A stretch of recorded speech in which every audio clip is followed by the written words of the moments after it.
Nous sommes avec Yves-Alexandre Thalmann et on évoque donc les sortilèges du mental qu'il faut déjouer et grâce au pouvoir de notre esprit. Voilà le titre un peu inversé du livre d'Yves-Alexandre Thalmann. Et alors ça tombe très bien parce que nous avons Nabila qui est avec nous, Yves-Alexandre Thalmann, et avec elle on va aborder notre deuxième pouvoir qui est donc la concentration et non pas l'attention. Parce que je crois, Nabila, que vous pratiquez beaucoup la concentration. Bonjour.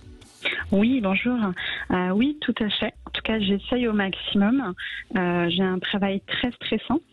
Et avec le temps, c'est vrai que j'ai trouvé plein de petites astuces pour pouvoir être plus concentrée sur mon travail, moins stressée et réagir plus zénement aux différentes demandes de mes clients qui sont des fois pas très simples, on va dire ça comme ça. Et du coup, effectivement, une de mes astuces, c'est vraiment d'utiliser par exemple de la musique classique pendant mon travail.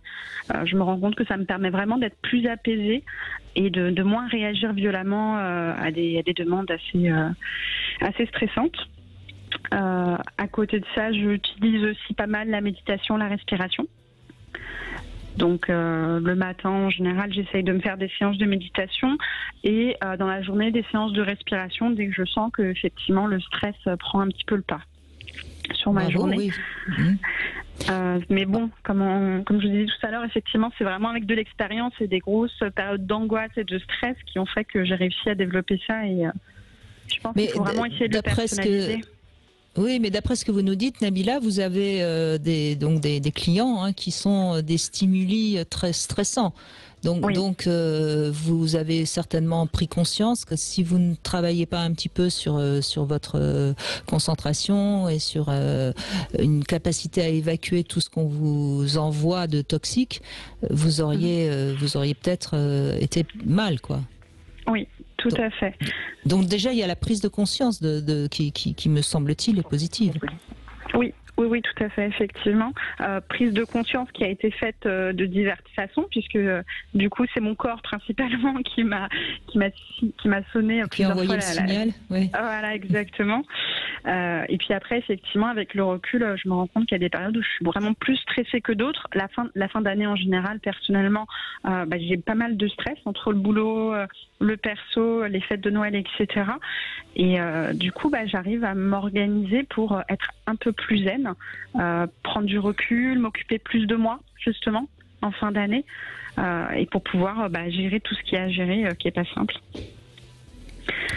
Moi, je pense ça me donne une pensée comme ça, Yves-Alexandre Thalmann. Vous savez, parfois le soir, on a quelque chose qu'on n'a pas réussi à résoudre, ou on a un problème qu'il faut régler. Et moi, je sais que naturellement, je vais me dire, de toute façon, c'est pas maintenant que je vais le régler, laisse-le de côté, tu verras ça demain. Et ça, c'est déjà une grande capacité à ne pas se laisser envahir, ce qui est pas si évident que ça, non, Yves-Alexandre Thalmann? Oui, en fait, là, on parle de la charge mentale.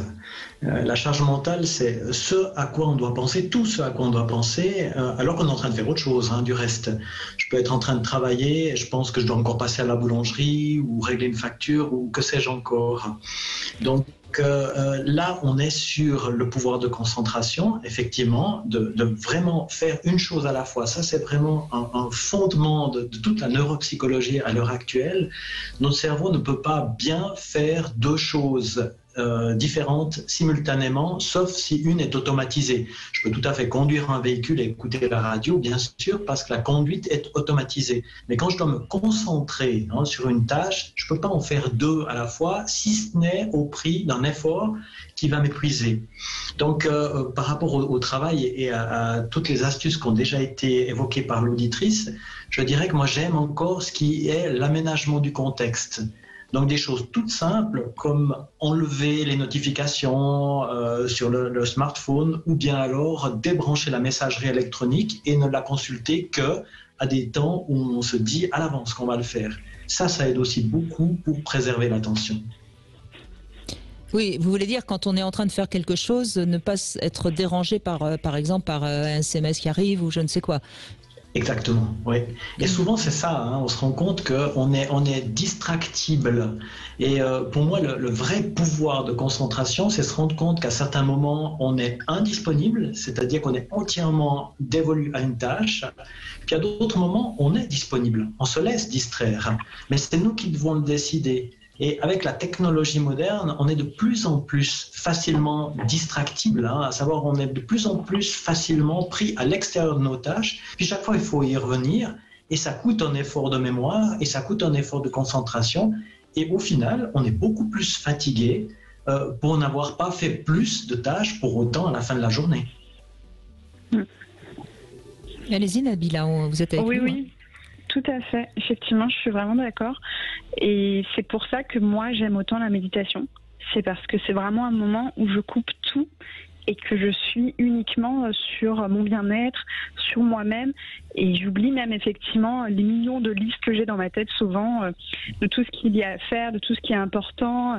C'est vrai que c'est pas évident de pouvoir vraiment ne penser qu'il y a une chose.